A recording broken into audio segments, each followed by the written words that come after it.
आदाब, मैं हूं मुमताज आलम रिजवी और इस वक्त मैं मशरिक़ वस्ता से कुछ खास खबर लेकर हाजिर हुआ हूं। सबसे पहले आइए डाल लेते सुर्खियों पर एक नजर। ईरान के वजीर खारजा सैयद अब्बास अरागची ने लियो पोप से मुलाकात करते हुए दावा किया है कि फिलिस्तीन सिर्फ फिलिस्तीनियों का है, वहां इलेक्शन कराया जाए और जो जीते वो वहां पे हुकूमत करे। इजराइल की तरफ से गाजा में जाली कत्लेआम के खिलाफ अब चीन भी बोल पड़ा। रसद भेजने के साथ चीन ने कहा फिलिस्तीन फिलिस्तीनियों का है, वहां से उन्हें कोई नहीं निकाल सकता। अमरीकी मेंबर पार्लियामेंट ने जिस तरह से गाजा पर बम मारने की बात की, अब हमास ने मुंह तोड़ जवाब दिया। हमास ने कहा यह दरअसल फासिस्ट ज़हनियत को उजागर करती है। ईरान को मिली एक बड़ी कामयाबी, ईरान ने एयर टैक्सी जारी करके लोगों के दिलों को जीता।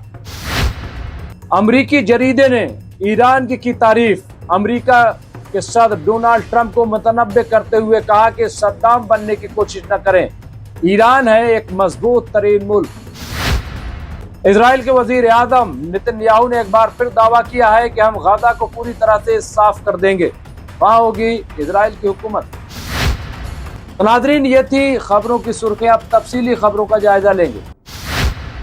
आइए सबसे पहले ईरान के वजीर खारजा सैयद अब्बास अरागची की बातों पर एक नजर डाल लेते हैं। उन्होंने आज पोप लियो से मुलाकात करते हुए कहा कि फिलिस्तीन फिलिस्तीनियों का है और फिलिस्तीन में डेमोक्रेसी होनी चाहिए, फिलिस्तीन में बाकायदा इलेक्शन होना चाहिए और उसमें जो इलेक्शन में कामयाब हो वो वहाँ हुकूमत चलाए। बाकी वहाँ पे चीज़ें जो हो रही हैं, जिस तरह से उसे ट्रीट किया जा रहा है, वो बिल्कुल गलत है। ये बात आज वहाँ लियो पोप से मुलाकात करते हुए ईरान के जो सदर हैं उन्होंने ये बात कही और ये बात तकरीबन अब हर किसी के ज़बान पर आ गई है। सवाल ये है कि इजराइल जो कुछ कर रहा है, क्या इसके खिलाफ लोग खड़े होंगे? क्या टू नेशन की बात जो हो रही थी वो टू नेशन की बात न हो करके क्या वहाँ फ्री फिलिस्तीन होगा, पूरा फिलिस्तीन होगा और वहाँ पे चाहे वो यहूदी हो, ईसाई हो, मुस्लिम हो, सब मिल करके चुनाव में हिस्सा लेंगे और जो कामयाब होगा वो वहाँ हुकूमत बनाएगा। बहरहाल लेकिन ईरान की तरफ से ये दावा बहुत अहम बात है। एक दूसरी खबर की तरफ बढ़ते हैं जहाँ पे अब चीन खुलकर सामने आ गया है। चीन ने गाजा की हिमायत की है। चीन ने आज गाजा के लिए रसद भी भेजी है, यानी वहाँ पे खाने पीने का सामान चीन ने भेजा है, जिससे इजराइल चिढ़ गया है। बेंजामिन नेतन्याहू ने चीन की सख्त अल्फाज में मजम्मत की है, लेकिन वहीं दूसरी तरफ चीन ने इसकी परवाह किए बगैर चीन ने कहा कि फिलिस्तीन फिलिस्तीनियों का है, फिलिस्तीनियों को फिलिस्तीन से कोई नहीं निकाल सकता। खबर ये आ रही है कि चीन बहुत मुमकिन है कि जून में अब वो बाकायदा हमास के साथ खड़ा हो जाए और चीन के साथ साथ रूस भी आ सकता है। तो बहरहाल ये अपने आप में एक बड़ी बात होगी कि चीन और रूस वो हमास के साथ खड़े होंगे, क्योंकि अभी सिर्फ और सिर्फ ईरान है, लेकिन अगर चीन और रूस खड़े हो गए तो फिर इजराइल के दांत खट्टे होंगे। अनादुलो की रिपोर्ट के मुताबिक हमास ने सख्त अल्फाज में उस अमरीकी मेंबर पार्लियामेंट की मजम्मत की है कि जिसने गाजा पर बम मारने का, परमाणु बम मारने का मशवरा दिया है। हमास ने जारी अपने एक बयान में कहा कि दरअसल जिस भी मेंबर पार्लियामेंट ने ये बयान दिया है उसकी फासिस्ट ज़हनियत का अंदाज़ा होता है। यहाँ पे बता दें कि जुमा के रोज अमरीकी कांग्रेस मैन रैंडी फाइन के गाजा की पट्टी को जौहरी हमले के मुतालबे की मजम्मत करते हुए इसे नस्ल खुशी के लिए उकसाना करार दिया है। हमास ने एक बयान में कहा यह इंतहा पसंदाना कॉल एक मुकम्मल जुर्म है और इस फासिस्ट नस्ल परस्ताना ज़हनियत को बेनकाब करती है जो कुछ अमरीकी सियासतदानों की सोच पर हुकूमत करती है। ये हमास की तरफ से जवाब दिया गया और इस बयान की न सिर्फ ये कि हमास ने बल्कि दुनिया के कई मुल्कों में इसकी मजम्मत की गई है। अब दिलचस्प बात यह है कि जिसने भी ये बयान दिया उसे शायद पता नहीं है कि इजराइल और फिलिस्तीन में बहुत ज़्यादा डिस्टेंस नहीं है। अगर ये बम फिलिस्तीन में गिराए गए तो उसका असर इजराइल पर भी पड़ेगा। दूसरी बात यह है कि जितने बम गिराए गए हैं वो किसी परमाणु बम से कम नहीं है, क्योंकि अब तक 50,000 बम 24 लाख की आबादी पर गिराए गए। ये अब तक की तारीख के सबसे बड़ी बम्बार्टमेंट है। ईरान को एक बड़ी कामयाबी मिली है।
लिखा है, ट्रंप सद्दाम की गलती न दोहराएं, ईरान पर हमला करने से गुरेज करें के उन्वान से एक रिपोर्ट में लिखा है कि 26 अप्रैल को ईरान के बंदर अब्बास शहर की बंदरगाह में एक तबाहकुन धमाका हुआ, जिसमें 57 अफराद मारे गए और 1200 से जायद जख्मी हुए। इस वाक़े की हर जाविये से तहकीकात जारी हैं, ताहम इस तबाही के दरमियान ईरानी अवाम के रद्द-ए-अमल ने अमरीकी पॉलिसी साजों को एक अहम सबक दिया है।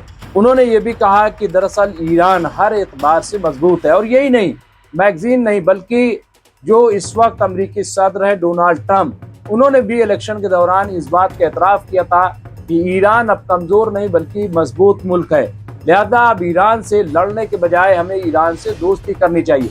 और यही वजह है कि डोनाल्ड ट्रंप मुसलसल ईरान से बात कर रहे हैं, और ये 5वें दौर की गुफ्तगू हो चुकी है, 6ठे दौर की गुफ्तगू होनी है। लेकिन सवाल यही है कि क्या गुफ्तगू अपनी शर्तों पर होगी या फिर अमेरिका झुकेगा और ईरान को तस्लीम करेगा। जो भी होगा हम आपको बताएंगे। आइए आखिरी खबर की तरफ बढ़ते हैं, क्योंकि इजराइल के जो वजीर आज़म है बेंजामिन नेतन्याहू ने, उन्होंने जहां एक तरफ जंग को तेज कर दिया है, वहीं अपने दावे को भी वो बार बार दोहरा रहे हैं। उनका कहना है कि गाजा मुकम्मल तौर पर तबाह किया जाएगा, गाजा मुकम्मल तौर पर ख़त्म किया जाएगा और उसके बाद यहाँ हमारी हुकूमत होगी। आखिर ये बार बार क्यों दोहरा रहे हैं, क्या वजह है, क्या उन्होंने किसी से वादा ले रखा? ये खबर है। गाजा से निकलने वाली तस्वीर खौफनाक हैं, जो नस्ल कुशी के ताज़ा तरीन और शायद आखिरी बाप की अक्कासी करती हैं। यहाँ पे आप देखिए कि गिडोन नामी एक ऑपरेशन के तहत इजरायली फोर्सेस फिलिस्तीनियों को मैसूर इंक्लेव के छोटे कोनों में धकेल रही हैं। इसका अगला मरहला एक और पूरे पैमाने पर हमला, जिसका मकसद इलाके पर मुकम्मल कंट्रोल करना है। बहरहाल ये दावा इजराइल के वजीर आज़म के साथ है, लेकिन हमास अब भी वहाँ पे डटा हुआ है, हमास मुकाबला कर रहा है, हमास रॉकेट फायर कर रहा है। लिहाजा ये कहना कि बहुत आसानी से इजराइल गाजा पर कब्जा कर लेगा समझ में नहीं आता, जबकि अब चीन भी साथ आ रहा है, ईरान पहले थे और रूस भी साथ आ रहा है। क्या ऐसे में मुमकिन है? और दुनिया भी अब आवाज़ उठा रही है। बहरहाल ये कहीं ऐसा ना हो कि बेंजामिन नेतन्याहू का ख्वाब भी रह जाए। तो नाजरीन, ये थी तफसीली खबरें। फिर बाकी खबरों के लिए देखते रहे MMC न्यूज़ इंडिया और हमारे साथ इसी तरह जुड़े रहिए। नाजरीन, मैं आपसे गुजारिश करूंगा कि अगर आप हमारे चैनल को ज्वाइन करें तो ये चैनल के लिए ताउन होगा, ज़्यादा से ज़्यादा शेयर भी कर सकते हैं। बहुत बहुत शुक्रिया।